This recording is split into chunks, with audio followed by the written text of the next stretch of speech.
वजह ये होती है इसमें फीचर्स के हवाले से अगर बात करें तो इसमें VXL में जो थे इसमें पावर विंडोज़ आते थे, इसके बॉडी कलर्स, इसका जो साइड मिरर के जो कलर्स थे वो उसके बॉडी के कलर से मैचिंग थे। पावर स्टीयरिंग, पावर विंडोज़ आती थी इसमें, तो इस वजह से ये थोड़ी महंगी पड़ी थी हमें। जी तो अस्सलाम वालेकुम, this is Ehsan as you know, और आज हम एक गाड़ी का रिव्यू करने आए हुए हैं। 2005 कल्टस है हमारे साथ और उनके ऑनर हमारे साथ मौजूद हैं सैयद हादी सर। तो हादी कैसे हैं आप? वालेकुम अस्सलाम। अच्छा हादी, तो हमारा आपको तो पता है बेसिक सवाल क्या होता है वेरिएंट के हवाले से, मॉडल के हवाले से, तो आप इसका मेक मॉडल वेरिएंट बताएं क्या है। ये 2005 सुजुकी कल्टस है, ये VXL वेरिएंट है और VXL वेरिएंट है, 2005 सुजुकी कल्टस है। ओके, अच्छा आदि मेरे जहन में एक सवाल था कि ये इंजन कैपेसिटी क्या है इसकी? इसकी इंजन कैपेसिटी 1000 सीसी आती है।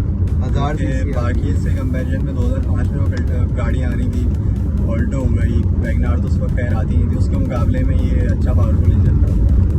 सही सही। अच्छा आदि, परचेज टाइम क्या था आपका? जिस टाइम पे आपने परचेज करी आपको ये कितने की मिली और क्या मतलब आपके इसके साथ था सूरत हाल, बजट?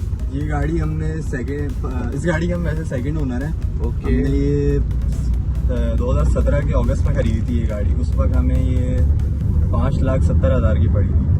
2017 के अगस्त में खरीदी थी, 5,70,000 रुपए की पड़ी थी। यानी मतलब सही थी उस टाइम से या उस टाइम में महंगी थी आपकी? उस टाइम में मुझे महंगी पड़ी थी असल में, वैसे मुझे तो नहीं, मेरे वालिद साहब को, उन्होंने खरीदी थी ये गाड़ी। उसकी वजह ये थी कि ये VXL वेरिएंट है और VXL वेरिएंट जो है वो बाकी जो VXR है, VXRI है, उसके मुकाबले में ये थोड़ा महंगा होता है। उसकी वजह ये होती है इसमें फीचर्स के हवाले से अगर बात करें तो इसमें VXL में जो थे इसमें पावर विंडोज़ आते थे, इसके बॉडी कलर्स, इसका जो साइड मिरर के जो कलर्स थे वो उसके बॉडी के कलर से मैचिंग थे। पावर स्टीयरिंग, पावर विंडोज़ आती थी इसमें, तो इस वजह से ये थोड़ी महंगी पड़ी थी हमें। और दूसरी बात ये कि ये पूरी उस पर ओरिजिनल कंडीशन में थी, फर्स्ट ओनर की गाड़ी थी, कम चली हुई थी, 60,000 उस वक्त कुछ चली हुई थी ये गाड़ी, तो इस वजह से हमें महंगी पड़ी थी। सही, वर्थ इट है। ओके, तो आदि इसके कुछ फीचर्स के बारे में हमें बताएंगे और हमारी पब्लिक को भी अगर आप फीचर्स तो इसमें AC दे दिया था सुजुकी वालों ने उस टाइम पे, और तो नहीं। इसके अलावा VXL है तो इस वजह से इसमें जैसे मैंने आपको बताया कि पावर स्टीयरिंग, पावर विंडोज वगैरह ये सब था। सही सही। आदि तो इश्यूज वगैरह जो आपने फेस करे इस गाड़ी को लेने के बाद सब तक जो आपने? इस गाड़ी के वैसे सच को इतने ज़्यादा नोन फॉल्ट्स तो नहीं है। एक तो ये कि इसमें कल्टस की जो बोल्ड शेप है जो जिसमें हम बैठे हुए हैं फिलहाल, उसमें जो है ये हेडलाइट्स का बहुत इशू आता था। आप हेडलाइट्स पहले जो उसकी, अभी तो खैर इसमें 2007 के बाद जो है इसमें क्रिस्टल क्लियर हेडलाइट्स आती थी। उसके बाद भी उससे पहले जो आते थे वो दूसरे वाले आते थे, बफ वाले होते थे, कौन से होते थे मुझे इतना आइडिया नहीं। हाँ, वो थोड़े बफ टाइप के जो होते हैं, सादे से फेड क्लियर नहीं होते, वो क्रिस्टल क्लियर नहीं होते, दूसरे वाले होते हैं। हाईवे वगैरह पे इशू होता है, हाईवे पे इशू होता है, शहर में भी मतलब उनका फोकस इतना अच्छा नहीं था, बिल्कुल जमीन पे पड़ेगा। हाईवे भी उनकी कुछ इतनी खास थी नहीं। तो एक तो हेडलाइट्स का इनमें फोकस का इशू है, और दूसरा ये कि इसमें दरवाज़ों का बहुत फॉल्ट आया है। इसमें दरवाजे की पिन्स जो हैं, आपने दरवाज़ा ज़्यादा ज़ोर से बंद कर दिया। ये कि हर 6-7 महीने साल बाद आपको दरवाजे इसके खुलवा के इसकी पिन्स वगैरह आपको चेंज करवानी ही पड़ती हैं टेंडर से। सही सही। तो हादी आपको मेंटेनेंस कॉस्ट क्या पड़ती है इस गाड़ी को रखने की? मेंटेनेंस कॉस्ट तो इसमें ऐसा इतनी कोई है नहीं, क्योंकि दरवाजे वगैरह के काम है, ये हो जाते हैं तो इतना खास नहीं। वो आपको इंजन ऑयल ट्यूनिंग हो गई, इंजन ऑयल, एयर फिल्टर वगैरह 8 से 10 हज़ार में अगर आप अच्छा ऑयल वगैरह करवाएं उसमें आपका ऑयल भी आ जाएगा। इंजन ऑयल हो गया आपका, पावर स्टीयरिंग प्लेट्स और जो है AC filter, oil filter. AC filter तो खैर इसमें आता नहीं है, एयर फिल्टर होता है इसका, और ऑयल फिल्टर, ये सब जो है तकरीबन 8-10 हज़ार में हो जाता है। उसके अलावा और कोई इतनी खास मेंटेनेंस तो 8-10 हज़ार में मतलब आपका ये हो गया 10 हज़ार पे अगर आप चेंज करवाते हैं तो आपको 2.5 रुपये पर किलोमीटर पड़ती है आपको गाड़ी। सही। तो कंफर्ट के हवाले से आप क्या कहना चाहते हैं इस गाड़ी के? कंफर्ट के हवाले से अभी भी मैं अगर इसका कंपैरिजन नई मॉडल की कल्टस से करूँ, वैगनार से करूँ, तो हाईवे पे विद इन सिटी बहुत अच्छा कंफर्ट है इसका बाकी गाड़ियों के मुकाबले में। हाईवे पे इसकी ग्रिप, इसका जो खास तौर पे जो हाई स्पीड पे जो नीचे लीन होती है गाड़ी, डाउन हो जाती है थोड़ी सस्पेंशन, वो कंफर्ट इसका बहुत अच्छा है। सही। तो आदि AC की परफॉर्मेंस के बारे में आपका क्या कहना है? AC की परफॉर्मेंस ये रात वगैरह के टाइम पे सही होता है, लेकिन दिन में जैसा कि जून जुलाई की गर्मियाँ होती हैं तो उसमें काफ़ी अंडर पावर है, ये इतना कोई खास परफॉर्म करता नहीं है।